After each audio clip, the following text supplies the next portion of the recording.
Pessoal, sejam muito bem-vindos ao segundo episódio do nosso podcast Empresa Sob Controle.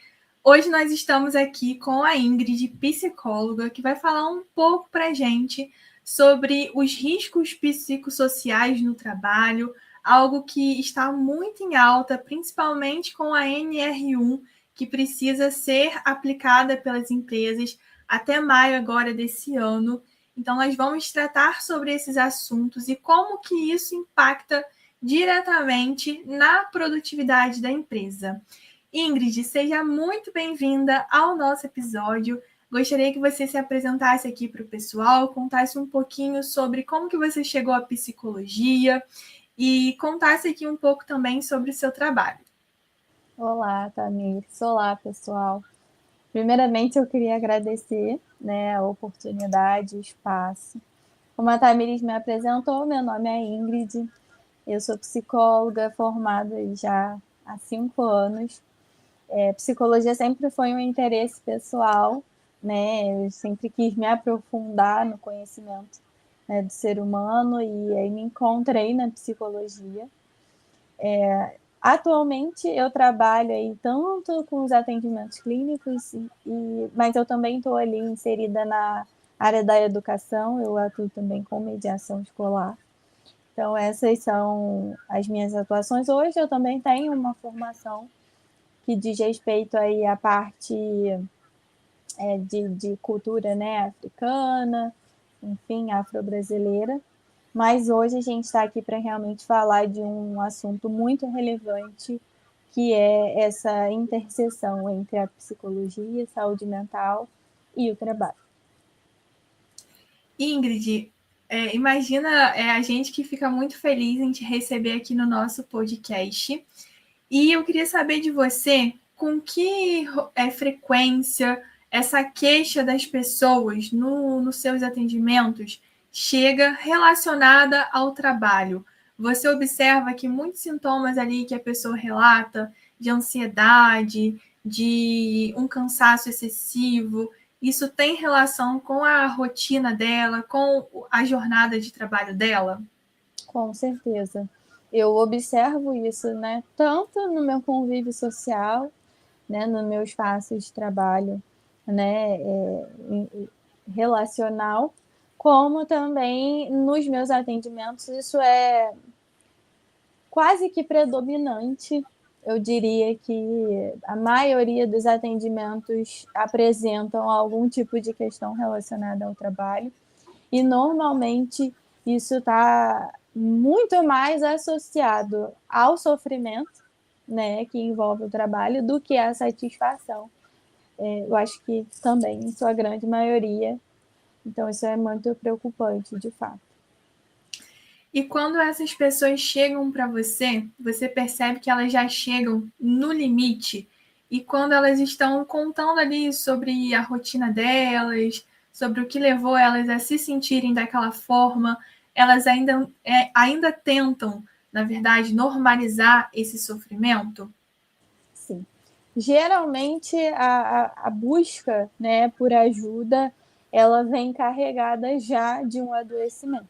Nunca como uma forma de prevenção, então a gente vê que essas pessoas já estão ali sobrecarregadas, no seu limite, como você falou, e elas também vêm carregadas de culpa, uma grande problemática aí, porque as pessoas, elas trazem muita autocrítica, elas se acham, entendem ali que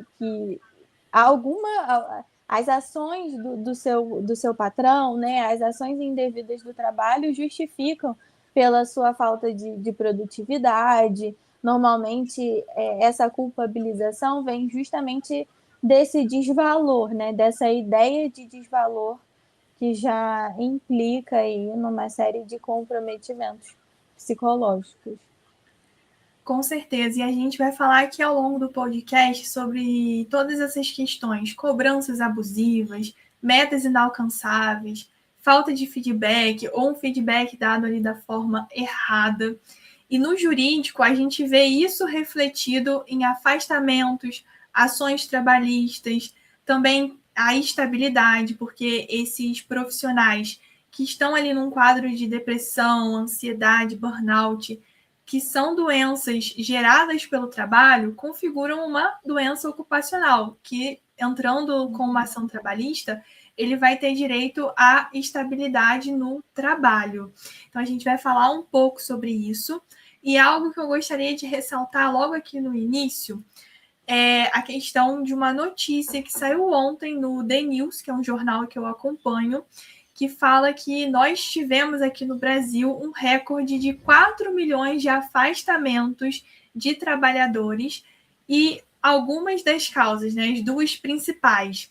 Doença, na verdade, uma dor na coluna causada por uma doença ocupacional. Ali a gente vê questão de movimento repetitivo, carregamento de peso ali além do que o trabalhador suporta. E a segunda causa são os transtornos psicossociais, então depressão, ansiedade, burnout. Então nós conseguimos, através disso, perceber que essa é uma preocupação agora para o ano de 2026, principalmente com a NR1, a norma regulamentadora desses riscos psicossociais, porque isso causa um desequilíbrio em todo o sistema. Então, o funcionário que vai ser afastado do trabalho, a empresa vai ter que capacitar uma outra pessoa para atuar naquela função. Enquanto isso, o Estado tem um gasto com benefício para aquela pessoa que está afastada do trabalho. Então, nós vemos que é algo que impacta o sistema como um todo. Eu queria até aproveitar, Tamires, Sim. Só a oportunidade aí, já que você citou, né? Como você disse a respeito da notícia, o ano que passou, né, de 2025, ele foi o ano aí com o maior número de afastamentos, né, dos últimos 5 anos. E a gente diria aí que os nossos transtornos mentais representa aí também quebrou um recorde, e dos últimos 10 anos aí representa uma das maiores incidências, né, das razões por afastamento do trabalho. Então, é uma informação muito importante, muito relevante, tanto do ponto de vista jurídico, né, relacionado ao afastamento, como da saúde mental, né, uma grande problemática, já que a gente vai ter os transtornos ansiosos ocupando a 4ª posição aí no motivo, né, de doença, né, para que vai justificar esse afastamento, e a gente vai ter também os transtornos depressivos ocupando a 6ª posição, e inicialmente o que vai ocupar aí as primeiras posições, como você disse, são as dores, as questões relacionadas à coluna, né? Nossa, com certeza, Ingrid. E falando aqui sobre os transtornos mentais relacionados ao trabalho, quais você observa que são mais comuns hoje? A gente vê muita gente falando sobre o burnout. Queria que você explicasse também um pouco sobre o que é o burnout. Sim. Então, quando a gente fala em transtornos mentais, os principais, com certeza, como eu disse, né, são os transtornos de ansiedade e os transtornos depressivos, né? A gente também vai perceber aí transtornos, né, de personalidade, transtornos relacionados ao uso de substâncias, transtornos psicóticos, bipolar. Então, esses aí são os que mais aparecem. Mas já que você falou, né, citou a questão do burnout, eu gostaria de até citar, explicar algumas diferenças aí, alguns pontos, esclarecer pontos importantes, porque o burnout, ele vai ser uma síndrome, né, caracterizada pela exposição crônica aos estímulos estressores do trabalho. Então, quando a gente fala de burnout, a gente está falando de um quadro mais crônico, de uma exposição prolongada que vai implicar ali numa série de sintomas comprometedores que vão levar realmente ao esgotamento, à exaustão mental, ao esgotamento e uma aversão a esse espaço, né, ao trabalho em si. Então, o burnout, ele implica nessas condições, se trata de uma doença ocupacional, mas ele não configura automaticamente um transtorno mental, né? É claro que o burnout ele é um fator de risco para o desenvolvimento dos transtornos mentais, mas para que a gente feche esse diagnóstico, né, de transtorno mental, é importante que um profissional avalie os critérios, né, relacionados à apresentação desses sintomas, à persistência, né, as características relacionadas a esse de modo geral. Então, essa seria aí a principal diferença, né? E eu ressalto novamente a importância da gente fazer um acompanhamento para entender quando a gente está só passando por um estresse, né, ocupacional, quando isso já está configurando um quadro de burnout e quando isso já fechou ali um transtorno mental grave que pode ser passível realmente de afastamento.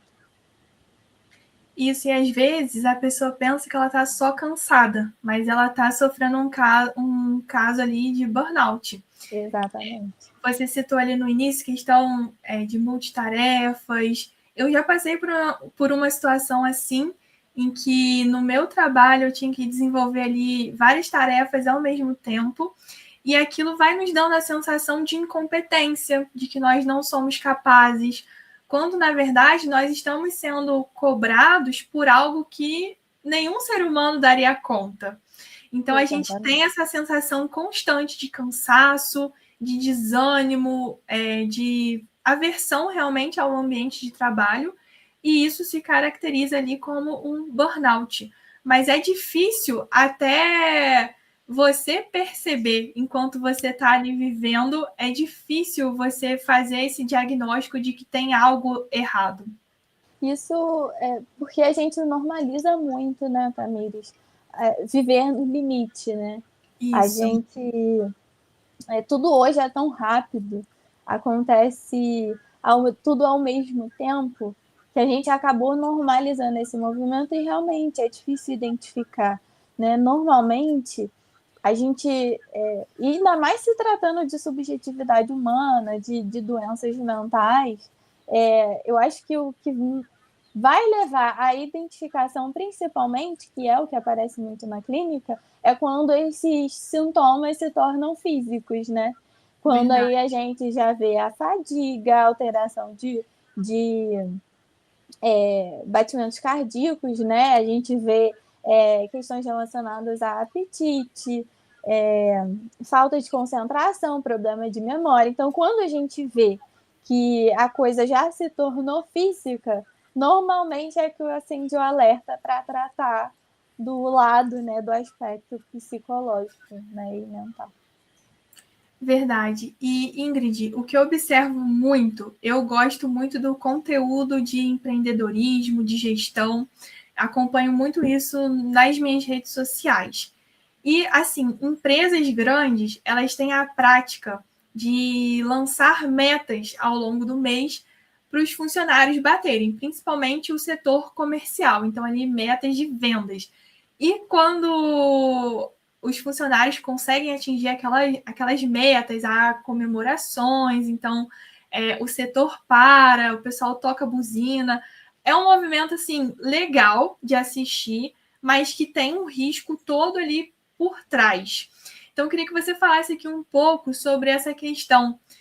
Talvez muitas empresas, na instituição ali das metas, acabam colocando metas inalcançáveis para esses trabalhadores.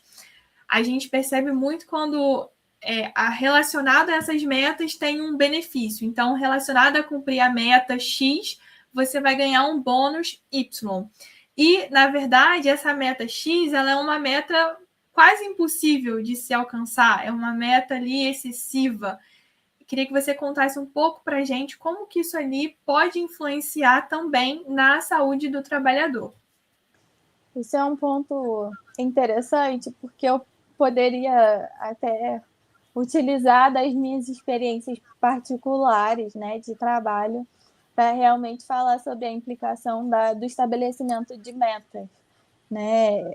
Quando não há um cuidado com o estabelecimento dessa meta e quando essa meta não é realista, isso vai implicar também em adoecimento e pode até gerar ali problemas interpessoais.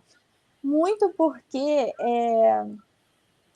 a bonificação, né, ela é um atrativo, então a gente se volta muito para ela como uma fonte de motivação para o cumprimento da meta, mas se ela é irreal, né, se eu não tenho os recursos necessários para cumprir a meta, se ela não é uma meta saudável, né, se o clima organizacional ele também não é saudável, eu já vou estar aí com um grande fator de risco para o adoecimento desse funcionário, porque eu automaticamente associo, né, o não alcance das metas a um problema pessoal meu, né? Eu já torno isso como um motivo ali para me desvalorizar, né? Para trazer, né, a questão da culpa, eu me culpabilizo, eu me torno uma pessoa muito autocrítica, né? Por que eu não consigo? Por que só eu não consigo, né? Ou eu nunca vou conseguir. Então, normalmente a gente vê esses padrões de pensamento aí relacionados a essa realidade. E lógico, né? Se eu tenho essa associação entre esse tipo de pensamento, né? A introdução de uma empresa que põe metas irreais, com a ausência dos recursos necessários e das oportunidades que eu preciso para cumprir a meta, eu já posso dizer aí que isso está impactando negativamente na saúde mental desse trabalhador. Com certeza, é muito importante na hora que a empresa for instituir essa política de metas, que ela se preocupe em avaliar se é possível o cumprimento daquelas metas, para que não gere uma pressão ali inalcançável para os colaboradores. E, Ingrid, outro problema também que nós observamos muito no dia a dia trabalhista, orientando empresas, é a questão de que o funcionário ele nunca recebe um feedback claro. Então, a dificuldade da liderança em tratar aquele funcionário. Então, muitas vezes o líder ele fala de uma forma ofensiva, não fala de uma forma ali que faça com que o funcionário se sinta valorizado. Às vezes só chama o funcionário para falar quando ele erra. E também a gente observa um comportamento muito constante dessa liderança em ameaçar o funcionário de demissão. E como que essas pequenas coisas do dia a dia podem abalar também psicologicamente o colaborador? Tamires, quando a gente pensa no trabalho, né, a gente automaticamente traz a ideia, né, relacionada à necessidade. Então, o trabalho ele tem realmente uma relação muito próxima com o suprimento de necessidade. Então, muitas ideias e muitos conceitos se confundem no que diz respeito ao trabalho. E no que a gente pode tratar aí relacionado ao feedback, isso não vai ser diferente, né? Porque eu não posso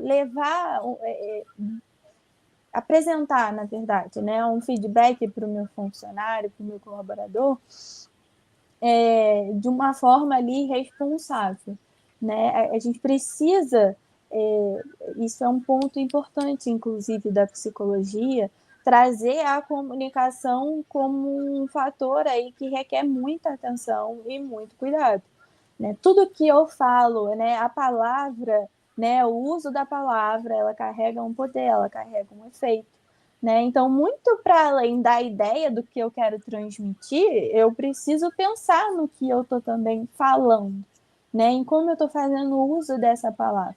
Então, como você leva esse feedback para o seu funcionário é essencial. Se eu ultrapasso ali, né, os limites do respeito, eu faço uso das ameaças veladas, né, das retaliações, quando não há o cumprimento que o líder espera, eu automaticamente também estou favorecendo o adoecimento desse funcionário, né? Então, o cuidado também na forma com que esse feedback vai ser transmitido é essencial. E como tudo na psicologia, né? A gente não lida os excessos, né? Eles não precisam se fazer presentes e eles não são saudáveis. Então, se eu tenho um excesso ali, na hora que eu vou transmitir esse feedback, eu também já estou sendo prejudicial. Então, manter um pouco desse pensamento de cuidado em relação ao que eu vou fazer e procurar conter também esse tipo de expansão no uso, né, das palavras e da transmissão de ideias. Verdade, Ingrid. E aqui entra outro ponto também, a questão do silêncio do líder. Então, não orientar, não reconhecer, não alinhar, isso aqui também gera sofrimento para o liderado? Com certeza. Seria mais um excesso, né? Seria um outro extremo, e extremos a gente não deve dar espaço para os extremos, porque quando eu tenho um silêncio, quando eu tenho um líder inacessível, quando não há esse tipo de troca no espaço de trabalho, eu estou abrindo ali a oportunidade de que o meu funcionário interprete o meu silêncio, né? Então, quando eu não levo também o feedback, isso também está falando algo. Isso não, silêncio não implica em neutralidade, né? Que é uma grande confusão dos líderes, né?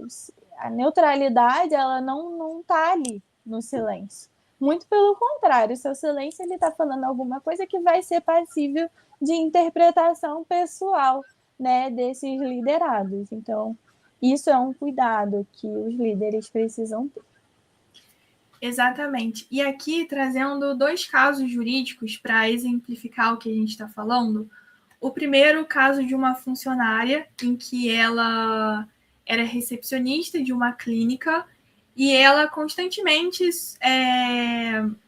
era chamada a atenção pela supervisora, em que ela deveria estar ali com o uniforme completo da clínica, uniforme limpo, organizado, de maquiagem, porque ela lidava com o público.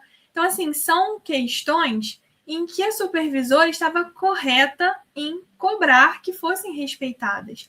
Mas a forma como era feita essa cobrança constrangia a colaboradora, deixava a colaboradora ansiosa, com medo de ir trabalhar. Então, ela desenvolveu ali uma síndrome do pânico de ir trabalhar.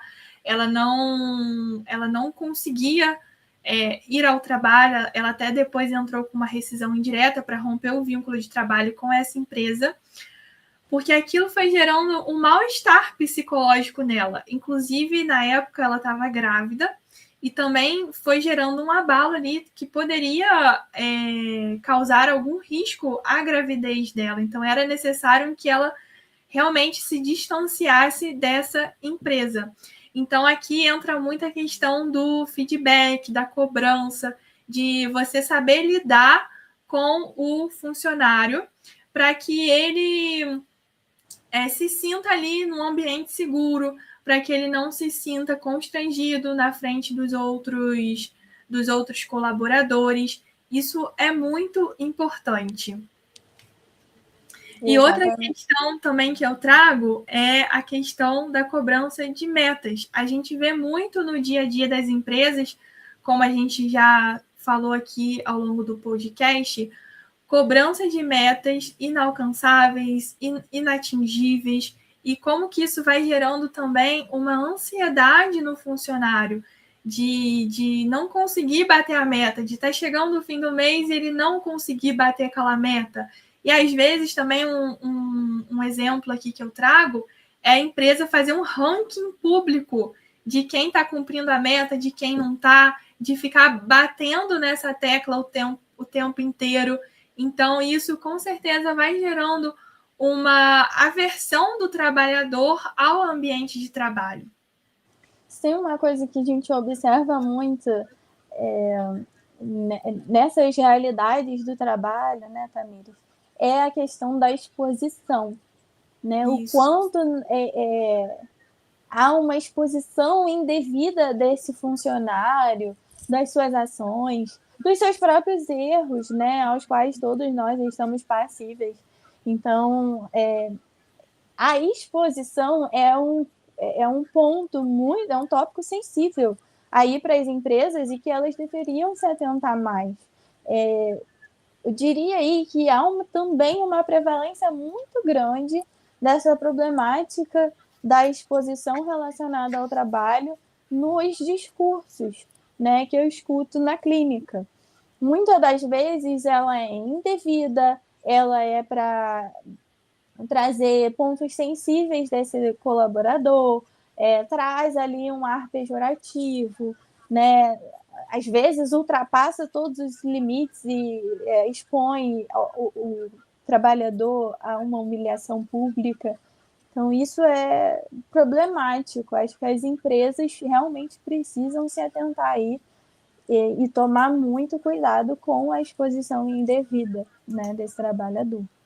Com certeza, porque como nós estamos falando, às vezes a cobrança, o feedback, ele é devido. A empresa está correta em ressaltar esse ponto. Só que a forma como é feita vai causando ali todo um mal-estar no ambiente de trabalho. E deixa passível, né, para entrar com esses processos judiciais. Isso, né? Exatamente. A gente vê muitos processos relacionados a isso, a pedido de danos morais por perseguição no trabalho, por palavras ali pejorativas ao empregado. Então, isso aqui é algo que está acontecendo agora na Justiça do Trabalho, nas empresas. É um problema real e que poderia ser resolvido ali com, às vezes, um bom treinamento da liderança sobre como dar feedbacks, como agir com os seus liderados.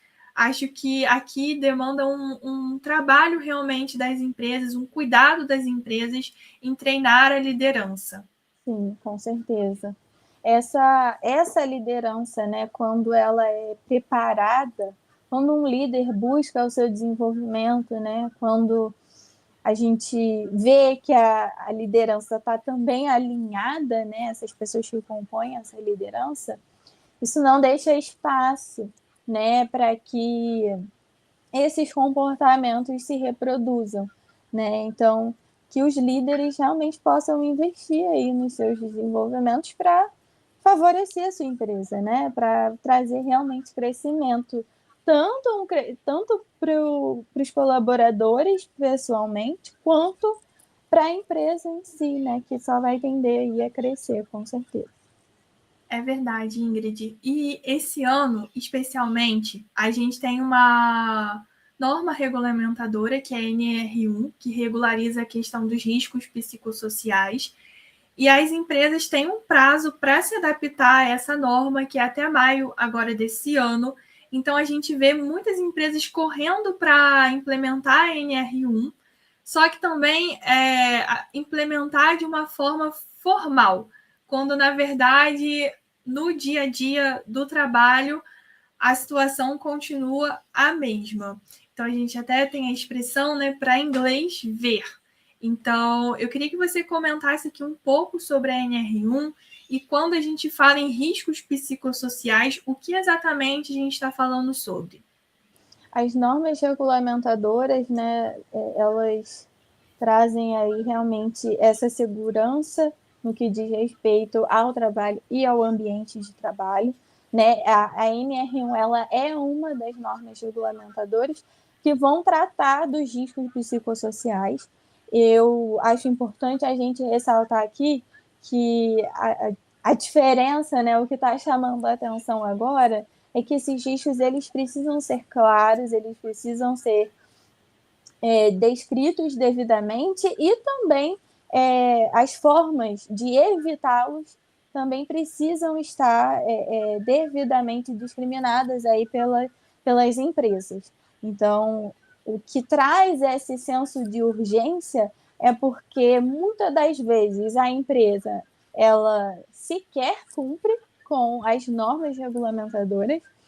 E agora, por um outro lado, a gente traz aí uma preocupação com aquilo que talvez não se vê, né? Muitas das vezes as empresas elas se preocupam com os riscos físicos, né? Com aquilo que a gente está vendo, com o espaço, Uhum. né? se preocupa em fornecer EPI, né, que são os equipamentos de proteção e segurança, mas esse risco invisível ele fica ali escondido dentro da empresa. E por isso essa é uma das normas que eu, lógico, considero aí muito importante, porque a gente vai estar tratando de riscos psicossociais. E o que a gente está trazendo quanto a isso é justamente tudo que diz respeito a esse espaço, a essa organização, a gestão do trabalho, que pode realmente favorecer ao adoecimento, né, físico, psicológico, emocional desse trabalhador.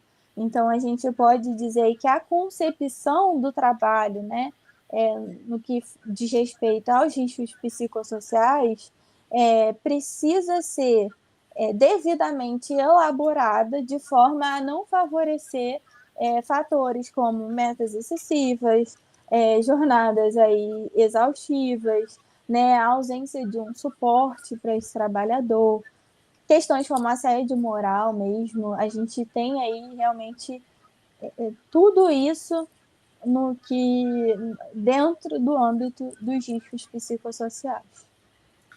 Isso, e como a gente falou no início do podcast, a NR1 ela deve ser implementada pelas empresas, porque se a empresa ela não estiver adequada a essa norma, ela pode sofrer uma multa. E essa questão toda dos riscos psicossociais, isso traz um passivo trabalhista enorme para as empresas. Como a gente está falando, essas questões todas de assédio moral, de tratar o empregado ali de uma forma pejorativa na frente dos outros, não saber oferecer o feedback da forma adequada, isso tudo vai gerando vai embasando, na verdade, um pedido de dano moral na Justiça do Trabalho.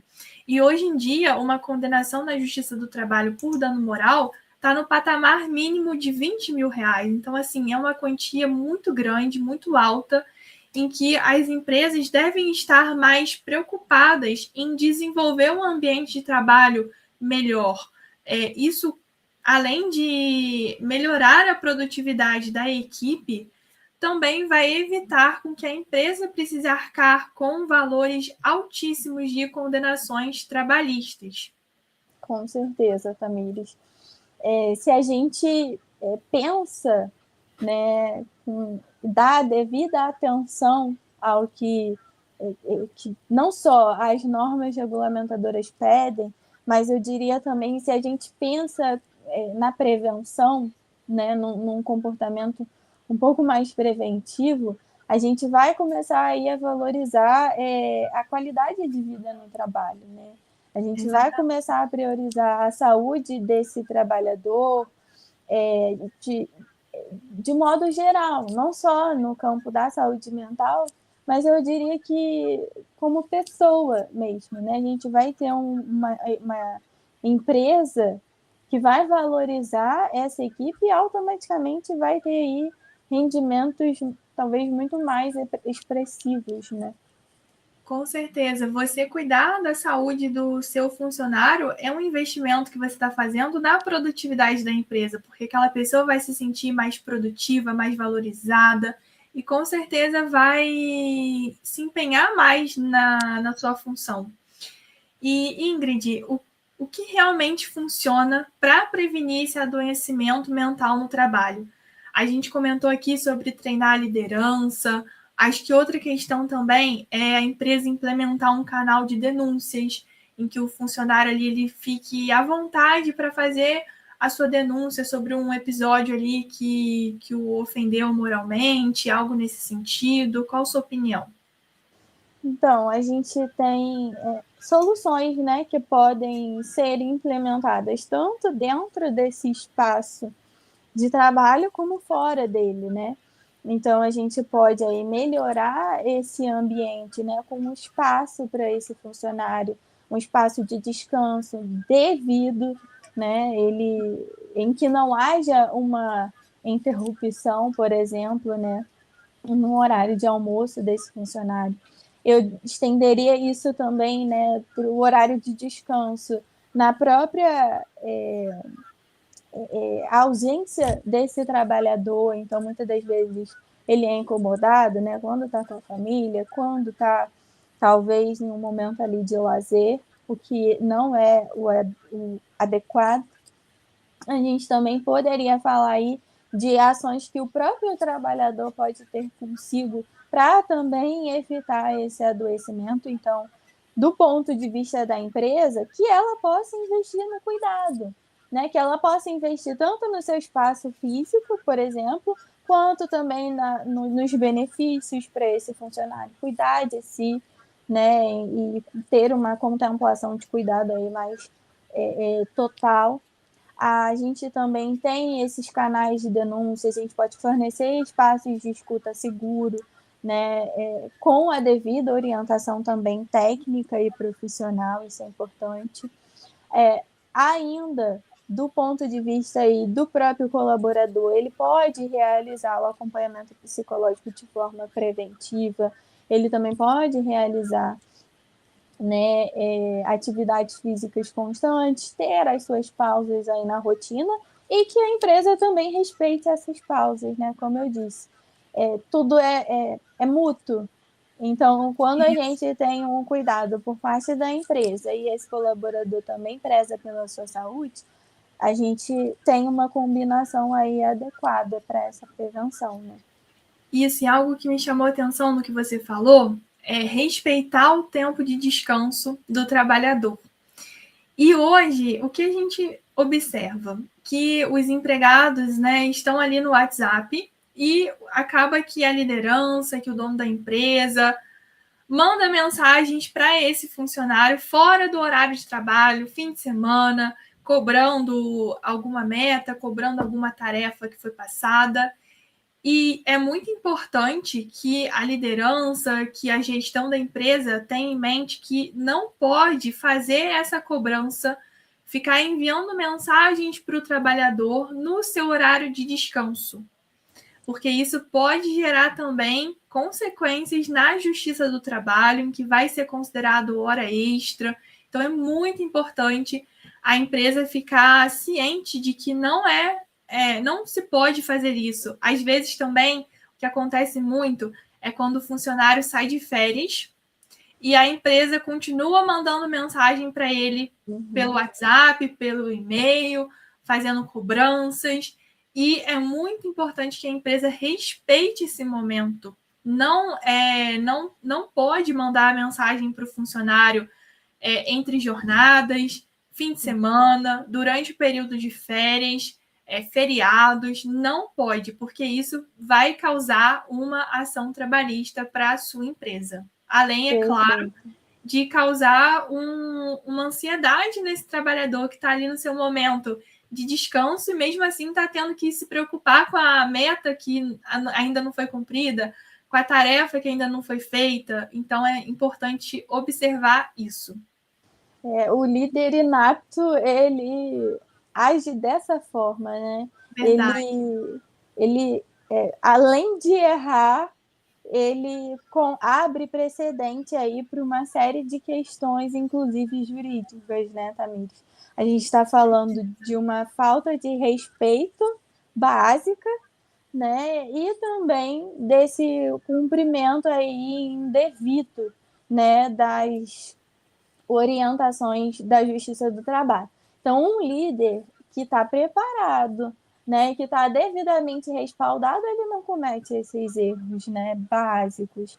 E aí a gente pode estender isso também para questões relacionadas aos atestados, né, a falta de respeito com o afastamento, né, dos funcionários, por exemplo, que pode realmente implicar, imagino aí que você já tenha visto muitos casos sérios, né, relacionados aí a essas demandas.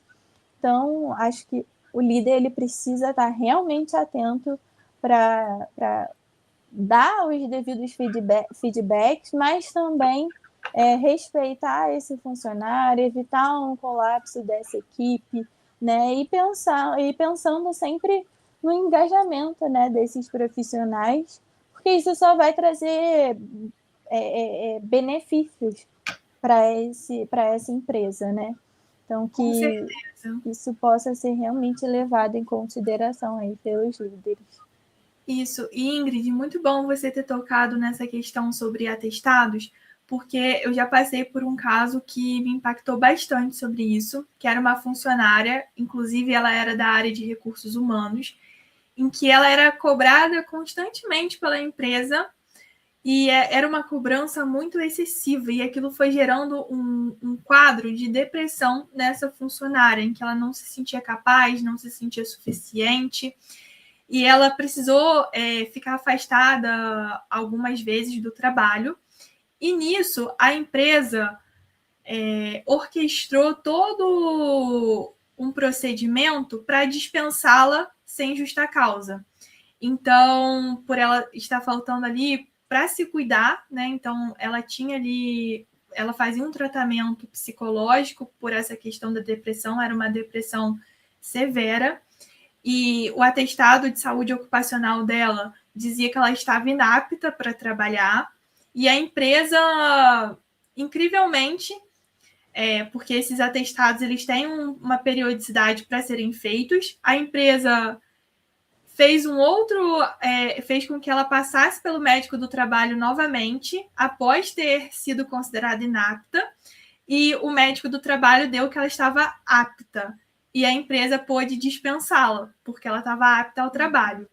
E nisso a funcionária entrou com uma ação trabalhista, né, contra a empresa, pedindo indenização, né, pela estabilidade dela, porque a doença que ela tinha, né, é uma doença ocupacional, então ela tinha estabilidade, e pedindo dano moral por isso tudo que ela sofreu. Inclusive, ela fazia o tratamento dela pelo plano de saúde da empresa, e ela perdeu esse direito a fazer o tratamento.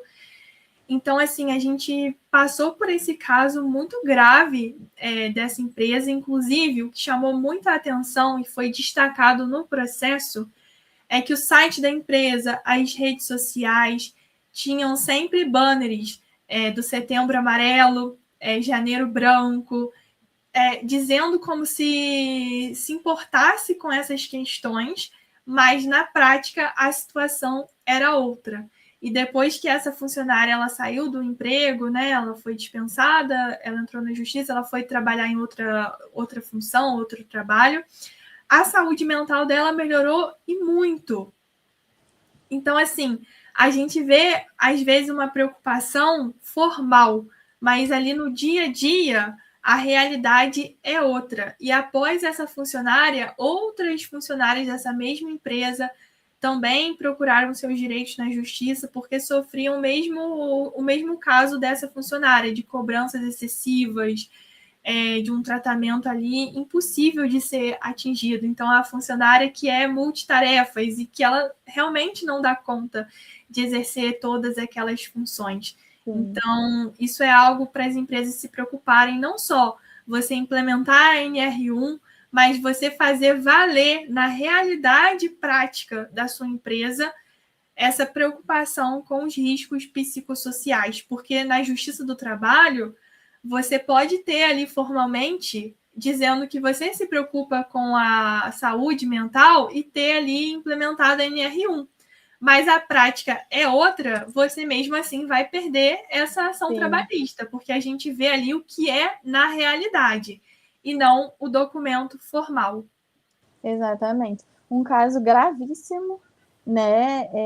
Eu diria até que um abuso psicológico, porque quando a gente tem aí um tipo de invasão, né, de desconexo, né, entre o que a funcionária está apresentando e o que essa empresa está apontando, a gente vê que não há espaço de escuta nesse lugar, nesse ambiente, né, ela numa situação de vulnerabilidade aí mais séria em razão desse adoecimento. Então, a gente precisa realmente levar em consideração que a empresa, quando ela estabelece, né, metas que não são condizentes, quando a gente não traz a possibilidade aí de negociação com esse funcionário, quando não há esse espaço, né, a gente vai ter um adoecimento psicológico grave, que pode configurar esse abuso, porque acaba permeando o medo, né? Ele predomina, a gente entra de novo num quadro aí grave de comprometimento, porque o trabalho está associado a essa necessidade, então a gente tem a culpabilização, a gente não tem os limites respeitados, então o medo ele entra, a preocupação, então toda essa combinação de fatores realmente pode comprometer esse funcionário que vai acionar a justiça para ter, né, os seus direitos preservados, para, às vezes eu diria também, imagino que você deva perceber aí, é uma oportunidade para ser escutado, né? É um grito de socorro.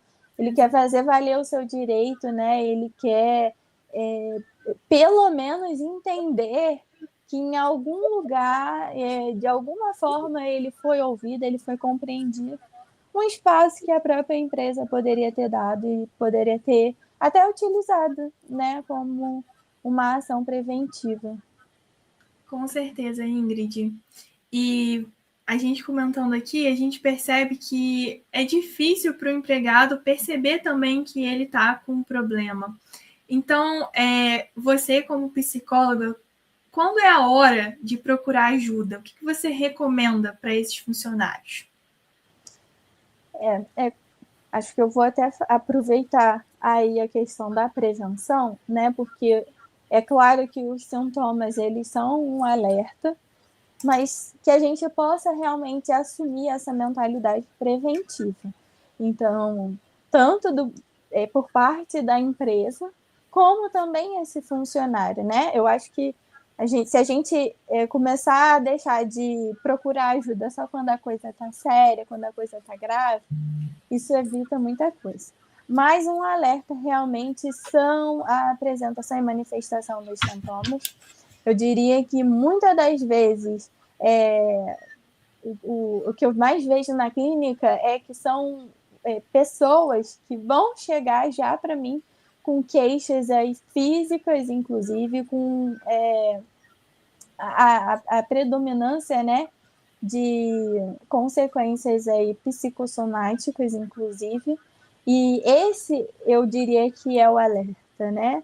Acho que começou a apresentar um sintoma, né? Ter ali sintomas físicos, mas também psicológicos, ideias relacionadas, né, a crenças de desvalor, enfim, já é importante que você busque ajuda e acenda ainda mais esse alerta quando isso se torna físico, né? Quando isso transborda, e aí a gente tem situações como uma fadiga extrema, né? Taquicardia, então eu tenho problemas no apetite, eu tenho problemas de memória, enfim, essas são só algumas das consequências iniciais, e isso pode com certeza agravar e gerar outros problemas, outras sequelas, tanto físicas quanto mental para esse trabalhador.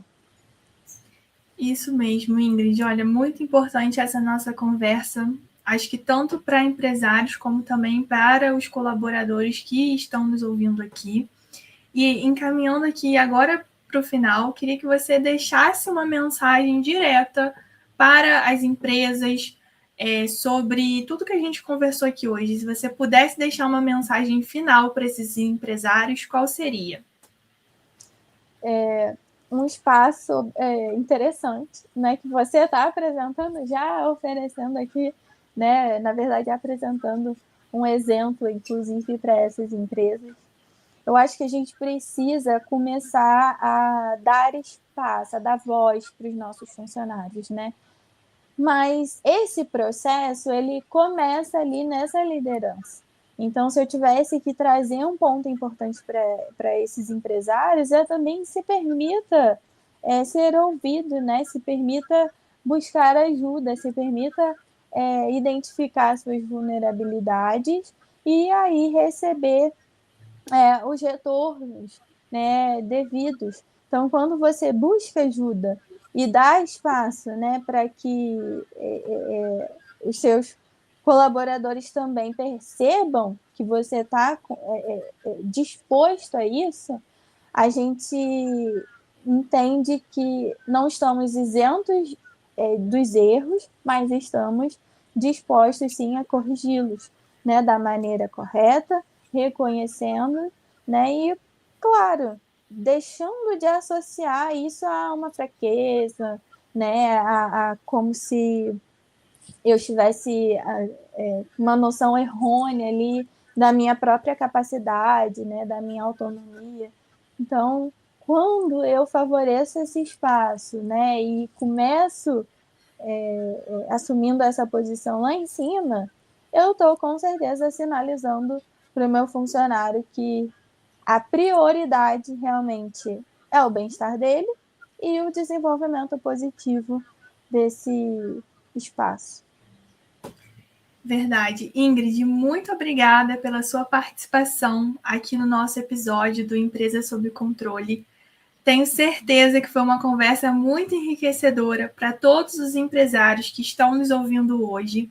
E nós acendemos aqui um alerta sobre realmente investir na saúde do seu funcionário, porque isso vai retornar para a empresa de uma forma muito maior. Então, o funcionário ele vai se sentir mais valorizado, mais produtivo, vai entregar além daquilo que é pedido. Então, gera todo uma questão positiva para a empresa. Então, realmente, se preocupar com a saúde do funcionário é estratégico para a empresa, é preventivo, porque é muito melhor você prevenir do que você remediar, e também jurídico, porque você atuando dessa forma, você vai evitar sofrer ações trabalhistas, sofrer ali um ataque negativo à reputação da sua empresa. Então, Ingrid, muito obrigada pela sua participação aqui conosco hoje.